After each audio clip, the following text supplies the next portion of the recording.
Coach Anthony Randolph here. Looking forward to talking with you today about how to use Rondo to build a possession style with your team.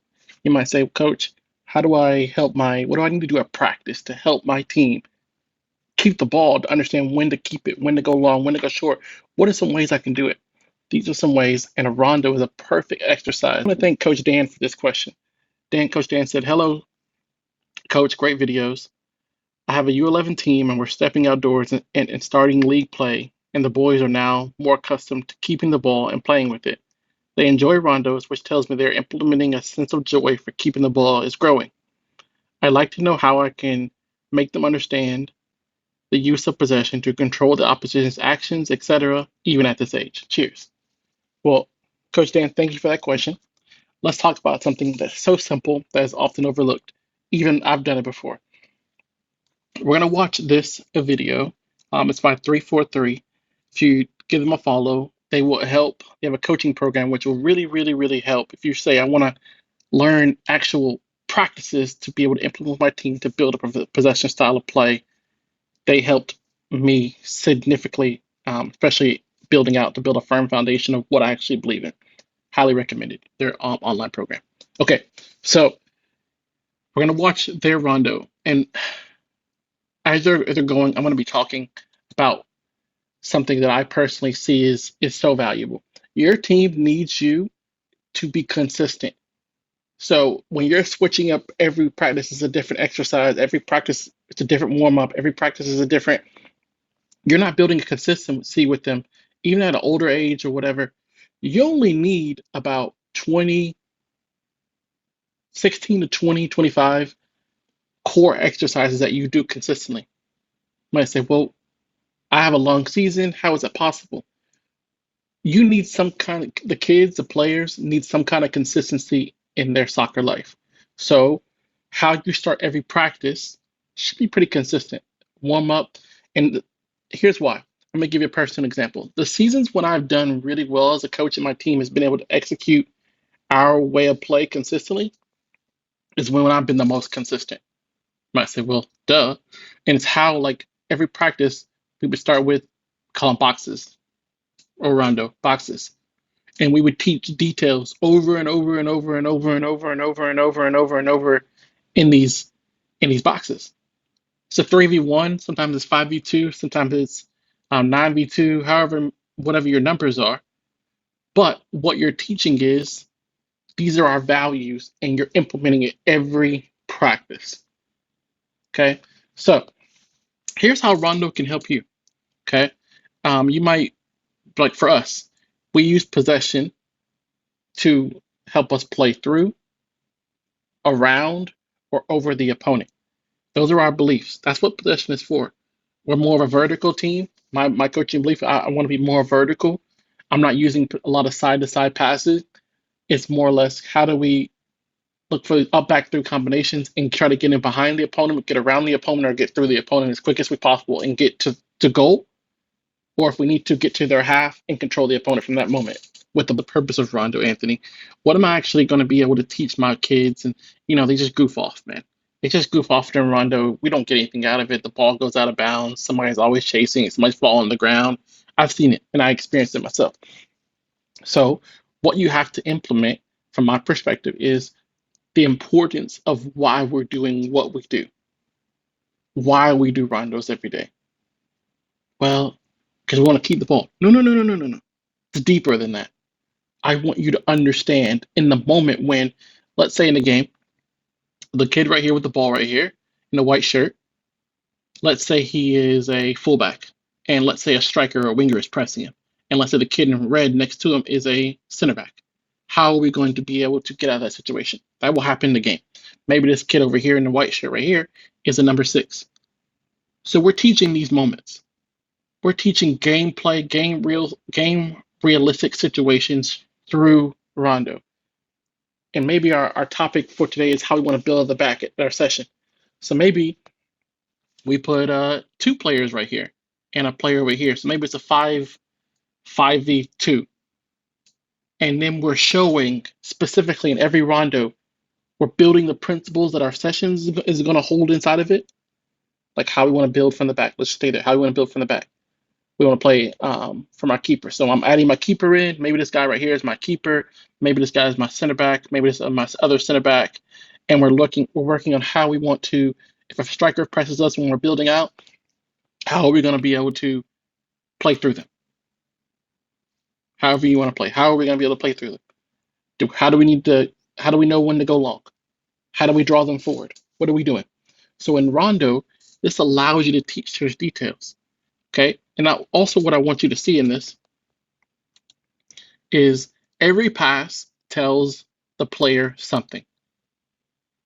Every pass tells the player something. So when you play across their body to their back foot, you're telling them to play the other direction. Boom. Every time you play to their back foot, you're telling them play the other direction. Every time you play to their front foot or their foot closest to the ball, you're telling them give it back to me.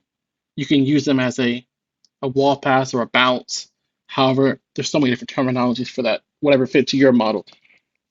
So when I'm playing to their front foot, yeah, go back foot, turn. See if I can find a moment when they do it. Boom, bang. This group is so good. This is why I love 3-4-3, because you can tell the coach has ingrained these details in them to be able to understand exactly what he wants. And that every pass tells something. Every pass is followed by a movement. This is some keys that you can follow up in your rondo so your kids aren't just goofing around. Every pass is followed by a movement. An change of angle. The pass is played there. Let's watch off the ball. So you're not just teaching what's on the ball, you're teaching what's off the ball, and you're teaching decision making. Oops, sorry. Boom. Every pass is played. Now, look, here's a movement moment. Person off the ball. Boom, we're out of the situation. Now we can play forward. Boom, boom.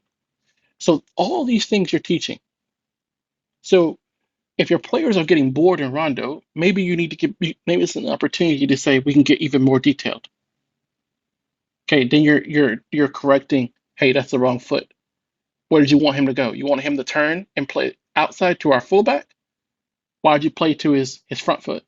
Why didn't you play to his back foot? So now he had to take 2 touches to turn. These are things that keep your players engaged, and then they start to know your standards. And when the players know what you believe, and then it becomes their belief and um, their what they want to do, you will start to see them executed like this because it will become fun to be successful. Every kid wants to be successful, and the more they can know exactly what to do, what to expect, then they can become successful. Then you will see creativity come. Creativity, in my opinion, comes when the players know exactly what you expect and they can go off instinct, and then they can use their instinct to create a moment. So if your players aren't creating a lot of moments because they're overthinking, maybe they're trying to still figure out what you want them to do. Nothing wrong with that. That just means we're all growing as a player, as coaches and players. Okay. And the last part, I want you to hear. Listen how loud it is.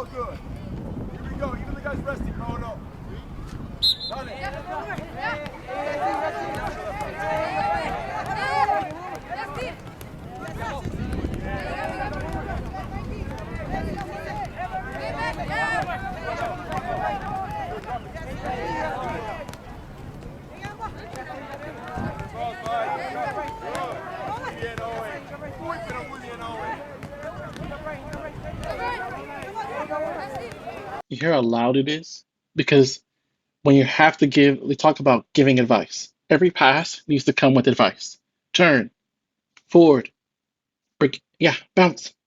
Every pass needs to have advice. So we use Rondo to build in our communication principles, how we want to use the ball, okay, how we view possession. We're building those principles in, and we're also thinking about even how we want to control the opponent. There's a moment in here where I want to show you. Can your players recognize when to hold the ball? Here's that moment. Just holds the ball. Pause. Draw pressure. Then we play. Now they're spacing behind to attack. Everything doesn't have to be fast. Sometimes we slow the game down, slower pass, boom, then we speed it up. slow the play, draw them in, chase. And there's nothing more demoralizing to a team when they feel like they can't get the ball. So all these key things are so important and so paramount in what you want as a player. How you develop your teams is up to you. What key things that you can use to develop them are up to you. This is one that I will be using this season. Every session, we will do some form of rondo after our warm up, so that more and more we're building in our principles and our beliefs of what we want. And I know from experience, the more you do something similar like this consistently for every session, they're getting the repetition over and over and over and over and over. And it's like the thing that maybe your parent said to you over and over and over. And maybe even as an adult, you hear it in your head. You're about to make a decision and you'll hear it in your head. This is what we want for our players when they're in these moments of, I'm getting pressed by the striker. I don't even have to think about it. Take a touch inside, play outside. Okay. Or again, here, getting pressed by the striker. Boom. I'm confident. I'm composed. I've done it 100 times in training session. So this is something that Rondo provides for you. There's different types, different variations, but make sure in every Rondo you teach your principles and what you believe. And as youth coaches, remember, you are preparing them for the future success, not just success for you. So prepare them for future success. Somebody else will probably coach them after you. Somebody else will take them to another belief. But if you can teach them all the basic principles, how to understand, how to play with and without the ball, how to understand how to move off the ball, how to understand how to receive it, how to play with both feet, decision making, when to play short, when to play long. These are all things that will allow them to be successful with you and beyond you. That's the goals of youth coaches.